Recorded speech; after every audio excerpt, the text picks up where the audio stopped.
যারা যুবসাথী পায়নি চিন্তা করবে না, ডেকে ডেকে আবার ঠিক করাতে হবে, আশ্বস্ত করলেন মমতা। তৃণমূলের পার্টি অফিসে ঢুকে ক্যারাম খেলছিল 3 জওয়ান, শোনা মাত্রই কঠোর পদক্ষেপ কমিশনের। লক্ষ্মীর ভাণ্ডার যুবসাথীর পর আরও এক প্রকল্প, ভোটের মুখে প্রবীণদের জন্য বড় ঘোষণা অভিষেকের। এপ্রিল থেকেই বাজারে ইথানল মেশানো পেট্রোল, সংকট কাটাতে নয়া পদ্ধতিতে জোর মোদির।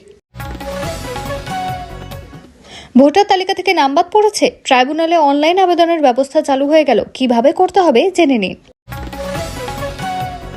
রাজস্থানে ভয়াবহ অগ্নিকাণ্ড, পুড়ে ছাই 200 বিঘা জমির গম, সর্বশান্ত কৃষকরা। ভোটের মুখে ডিএ নিয়ে বড় ঘোষণা রাজ্যের, দিলীপের মুখে এবার মুখ্যমন্ত্রীর নাম।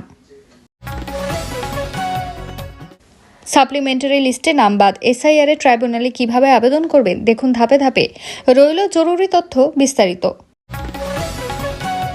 বেছে বেছে দেশ থেকে বের করে দেওয়া হবে, জরুরি বার্তা কেন্দ্রীয় স্বরাষ্ট্রমন্ত্রীর। এমন একটি দলের হয়ে দাঁড়াচ্ছেন যারা ধর্ষকের গলায় মালা পরিয়ে উল্লাস করে, নির্যাতিতার মা প্রার্থী হতে বিস্ফোরক জুনিয়র ডাক্তাররা।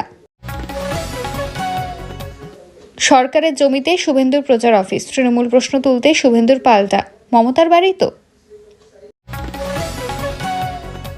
চাষের জমিতে লক্ষ্মী লাভ, আস্ত হেলিকপ্টার কিনলেন উত্তরপ্রদেশের কৃষক, বেড়াতে যাবেন থাইল্যান্ড।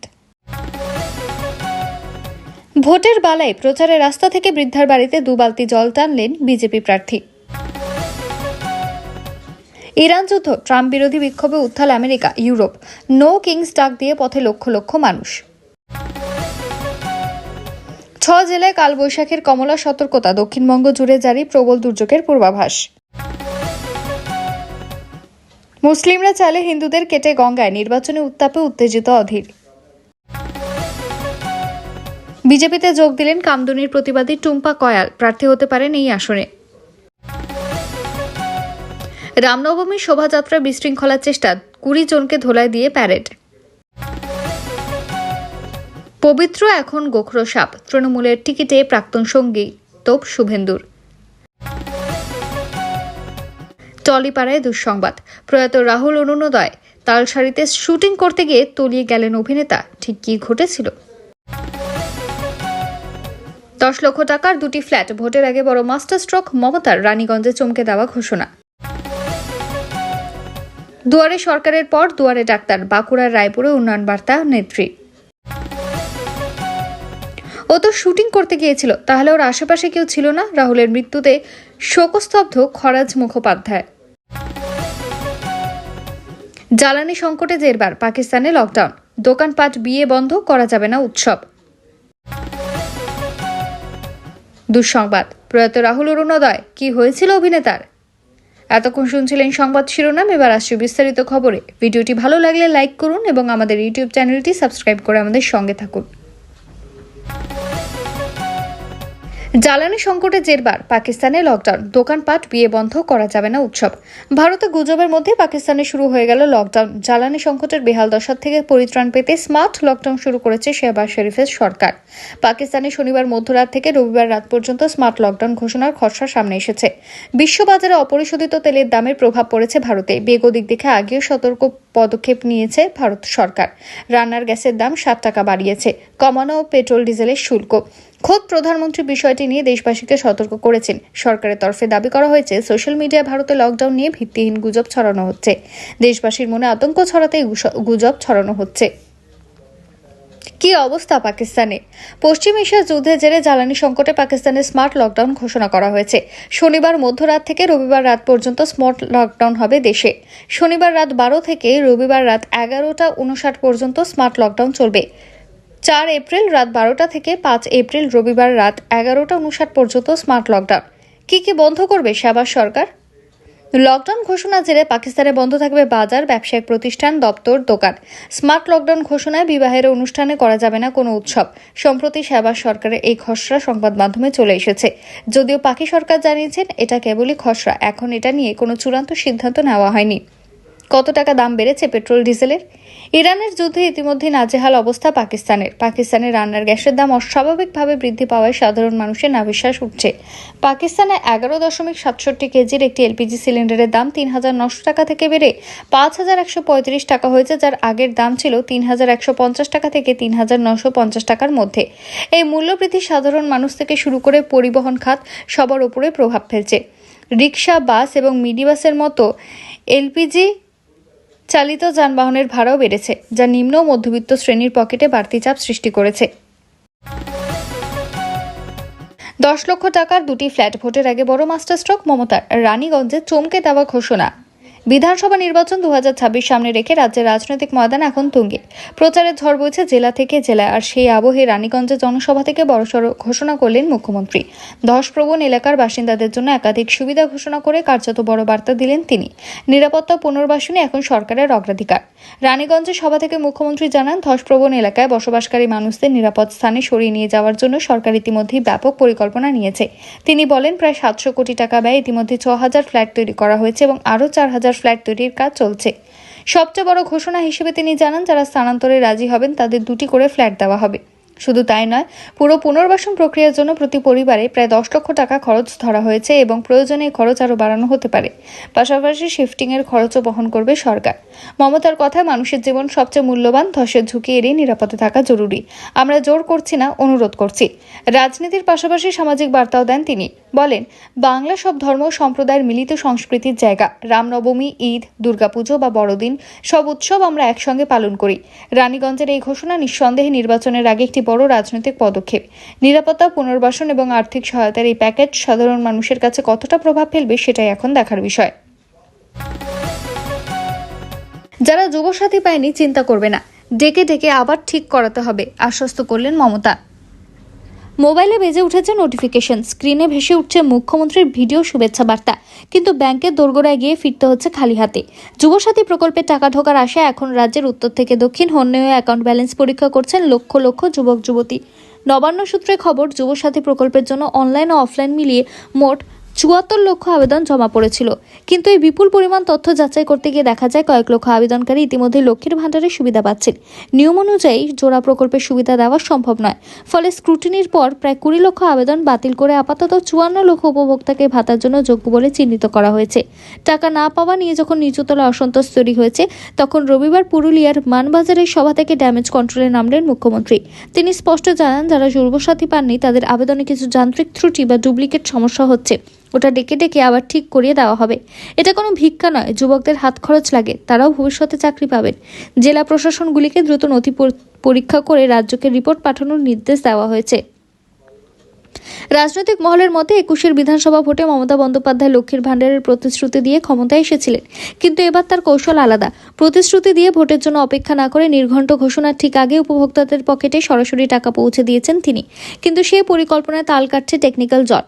শুধু যুবসাথী নয়, একাধিক জেলায় লক্ষ্মীর ভাণ্ডারের চলতি মাসের টাকাও এখনো মেলেনি বলে অভিযোগ।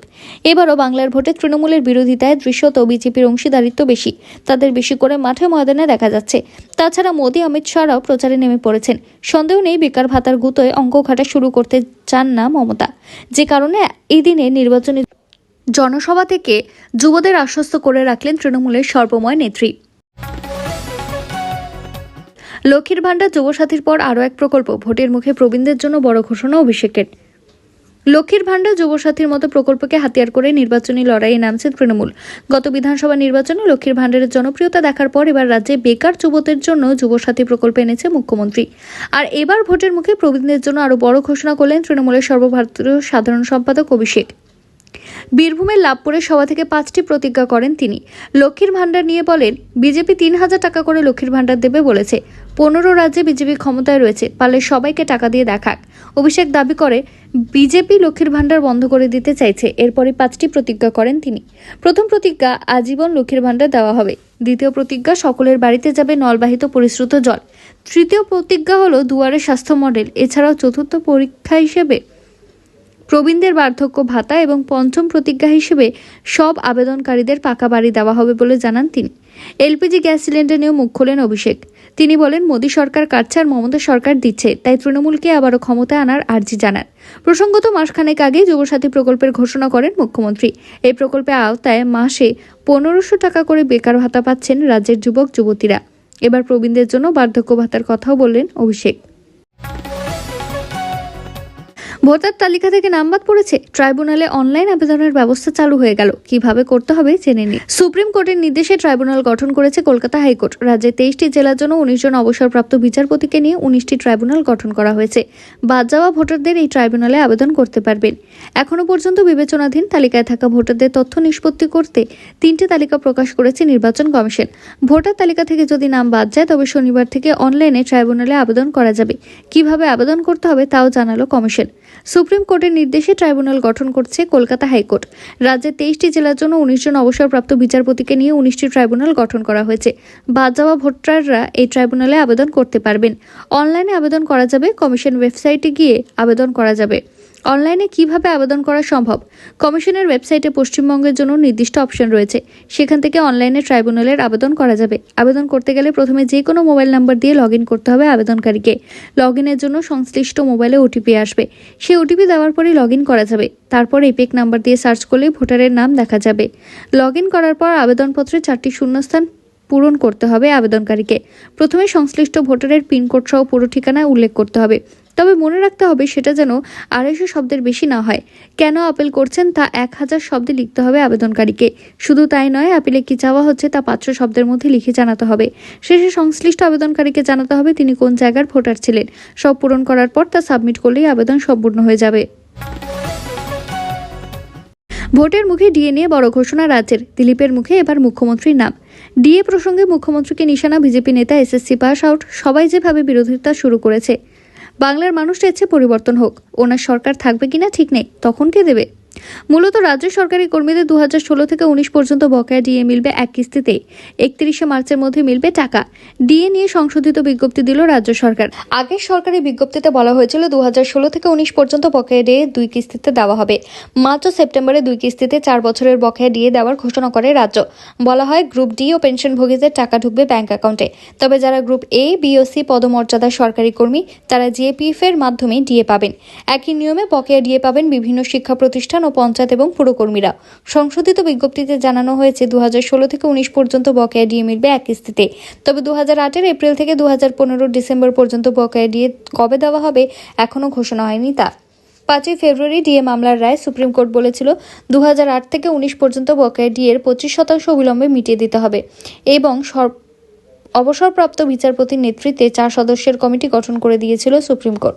রায়ে বলা হয়েছিল রাজ্য সরকারের সঙ্গে আলোচনা করে এই কমিটি ঠিক করবে মোট কত টাকা বকেয়া রয়েছে। 25% বকেয়া ডিএ মেটানোর পর বাকি টাকা কিভাবে, কখন এবং কটি কিস্তিতে দেওয়া হবে সেটাও ঠিক করবে কমিটি। 6 মার্চের মধ্যে কমিটিকে সেটা ঠিক করতে হবে। 31শে মার্চের মধ্যে বাকি বকেয়া টাকার প্রথম কিস্তি দিতে হবে। 2008 সালের এপ্রিল মাস থেকে 2015 সালের ডিসেম্বর মাস পর্যন্ত যে বকেয়া ডিএ আছে সেটা কবে কিভাবে মিলবে কোর্ট নিযুক্ত কমিটির সঙ্গে আলোচনা করে ঘোষণা করা হবে। উল্লিখিত সময়ের বকেয়া ডিএ নিয়ে বিজ্ঞপ্তিতে এর আগে জানিয়েছিল রাজ্য সরকার। বেছে বেছে দেশ থেকে বের করে দেওয়া হবে, জরুরি বার্তা কেন্দ্রীয় স্বরাষ্ট্রমন্ত্রীর। নরেন্দ্র মোদীর পর এবার অমিত শাহর গলাতেও শোনা গেল বেছে বেছে দেখে নেওয়ার হুঁশিয়ারি। বললেন শুধু ভোটার তালিকা থেকেই নয়, অনুপ্রবেশকারীদের বেছে বেছে দেশ থেকে বের করে দেওয়া হবে। অনুপ্রবেশকারীরা কিভাবে দেশে ঢুকলো সে প্রশ্ন তৃণমূলকে আক্রমণ করেন কেন্দ্রীয় স্বরাষ্ট্রমন্ত্রী। মাঝে সপ্তাহ 2 ব্যবধান। এর মধ্যে রাজ্যে এসেছেন বিজেপির শীর্ষ নেতা। প্রথমে নরেন্দ্র মোদী, তারপর অমিত শাহ, আর দুজনের গলাতেই উঠে একটাই শব্দবন্ধ, চুনচুনকে, অর্থাৎ বাছাই করে করে বা বেছে বেছে। শনিবার তৃণমূলের 15 বছরের শাসনের বিরুদ্ধে একাধিক অভিযোগ তুলে 35 পাতার চার্জশিট প্রকাশ করেন অমিত শাহ। আর সেখানেই তার মুখে উঠে আসে অনুপ্রবেশ প্রসঙ্গ, হুঁশিয়ারি, হুঙ্কার। পাল্টা তাকে কটাক্ষ করে এই ধরনের পোস্টার লাগায় তৃণমূল। কেন্দ্রীয় স্বরাষ্ট্রমন্ত্রী অমিত শাহ বলেন, আমি মমতা বন্দ্যোপাধ্যায়কে জিজ্ঞেস করতে চাই, এতজন অনুপ্রবেশকারী ঢুকে পড়ল কি করে? আপনার সরকার কি ঘুমোচ্ছিল? ভারতীয় জনতা পার্টির তরফে আমি স্পষ্ট করে দিতে চাই, শুধু ভোটার লিস্ট থেকে নয়, দেশ থেকে সমস্ত অনুপ্রবেশকারীদের বেছে বেছে বের করে দেওয়া হবে। অনুপ্রবেশ হয় সীমান্ত দিয়ে, সীমান্তের দায়িত্বে বিএসএফ, আর সেই বিএসএফ অমিত শাহের অধীনস্থ। তাহলে অনুপ্রবেশ হলে সেই ব্যর্থতা তো অমিত শাহের। বারবার এই দাবি করে আক্রমণ শানায় তৃণমূল। পাল্টা তৃণমূল সরকার জমি না দেওয়ার ফলে সীমান্তের সব জায়গায় কাঁটাতারের বেড়া দেওয়া সম্ভব হয়নি বলে দাবি করে বিজেপি। কেন্দ্রীয় স্বরাষ্ট্রমন্ত্রী অমিত শাহ বলেন, আমি নিজে এসে আপনার সঙ্গে দেখা করে গেছি, কিন্তু আপনি কাঁটাতার লাগানোর জন্য জমি দেননি, কারণ আপনি অনুপ্রবেশকারীদের ভোট ব্যাংক তৈরি করতে চেয়েছেন। অনুপ্রবেশকারীদের প্রশ্রয় দেওয়ার জন্য শিলিগুড়ি করিডোরে নিরাপত্তার শঙ্কার মুখে। আপনার কাছে খুব কম সময় আছে। 6 মে ভারতীয় জনতা পার্টির সরকার তৈরি হবে। 45 দিনের মধ্যে সীমান্তে কাঁটাতার দেওয়ার জন্য যতটা জমি প্রয়োজন ভারত সরকারকে দিয়ে দেবে পশ্চিমবঙ্গের ভারতীয় জনতা পার্টির সরকার। অনুপ্রবেশকারী, ঘুষপেটিয়া, বাংলাদেশি, রোহিঙ্গা এখন যে কোনো ভোট এলেই ঘুরে ফিরে বারবার সামনে এসে শব্দগুলো। কিন্তু এর স্থায়ী সমাধান কি কোনোদিনও হবে, নাকি বছরের পর বছর ধরে শুধু রাজনীতিই চলবে? পশ্চিমবঙ্গে বকেয়া 100 দিনের টাকা যেন দ্রুত মিটিয়ে দেওয়া হয়, কেন্দ্রকে সুপারিশ। 100 দিনের কাজ বা মনরেগা প্রকল্পের কাজের বকেয়া টাকা নিয়ে এমনি বিতর্কের শেষ নেই। এবার মনরেগার টাকা দেওয়া নিয়ে সুপারিশ করল সংসদীয় প্যানেল। তাদের বক্তব্য, মনরেগা প্রকল্পের কর্মীদের জন্য আধার ভিত্তিক পেমেন্ট সিস্টেম অপশনাল রাখা হোক। আধার ভিত্তিক পেমেন্টের পাশাপাশি বিকল্প কোনো ব্যবস্থা যেন রাখা হয়, যাতে কর্মীরা তাদের ন্যায্য পারিশ্রমিক পান। লোকসভায় ডিমান্ড ফর গ্র্যান্টস রিপোর্টে বলা হয়েছে, প্রযুক্তিগত হস্তক্ষেপ বাধ্যতামূলক করা উচিত নয়, কারণ এই ব্যবস্থায় কোনো সমস্যা হলে যোগ্য উপভোক্তারা বাদ পড়তে পারেন। কংগ্রেস সাংসদ সপ্তগিরি শুঙ্কর উলাকা, যিনি কমিটির নেতৃত্বে ছিলেন, তিনি বলেন যে বহু ক্ষেত্রে দেখা গিয়েছে যে কর্মীদের অনৈতিকভাবে সিস্টেম থেকে বাদ দেওয়া হয়েছে শুধুমাত্র আধার ও জব কার্ডের রেকর্ডে তথ্যগত ফারাক থাকার কারণে। প্রসঙ্গত 2024 সালের 1 জানুয়ারি থেকে মনরেগার কাজের পেমেন্টের ক্ষেত্রে আধার ভিত্তিক পেমেন্ট সিস্টেম বাধ্যতামূলক করা হয়েছে। এবিপিএস প্রক্রিয়ায় সরাসরি কর্মীদের ব্যাংক অ্যাকাউন্টে তাদের পারিশ্রমিক পাঠানো হয়। কমিটির তরফে সুপারিশ করা হয়েছে যে গ্রাম উন্নয়ন দপ্তর যেন নিশ্চিত করে যে এবিপিএস অর্থাৎ আধার ভিত্তিক পেমেন্ট সিস্টেম অপশনাল থাকে এবং বিকল্প পেমেন্টের ব্যবস্থা থাকে। এতে কর্মীরা যাদের আধার কার্ড নেই বা যাদের বায়োমেট্রিক অথেন্টিকেশনের সমস্যা হচ্ছে, তারাও নিজেদের কাজের পারিশ্রমিক পান। কমিটির আরেকটি প্রস্তাবনায় বলা হয়েছে যে মনরেগার অধীনে নিশ্চিত কাজের দিন বর্তমানে 100 দিন থেকে বাড়ে অন্তত 150 দিন করা উচিত। পশ্চিমবঙ্গের যে বকেয়া অর্থ রয়েছে কেন্দ্রের কাছ থেকে, তাও মিটিয়ে দেওয়ার কথা বলা হয়েছে কমিটির সুপারিশে। বলা হয়েছে, আদালতে যে কয়েক বছর মামলা চলছে সে সময়টুকু বাদ দিয়ে বাকি বছরগুলির বকেয়া অর্থ যেন মিটিয়ে দেওয়া হয়। উন্নয়নমূলক কাজ যেন আটকে না থাকে, তার জন্য দ্রুত বকেয়া অর্থ মিটিয়ে দেওয়ার কাজ বলা হয়েছে। গ্রাম উন্নয়ন দপ্তরের তথ্য অনুযায়ী বর্তমানে 23,446 কোটি টাকা বকেয়া রয়েছে।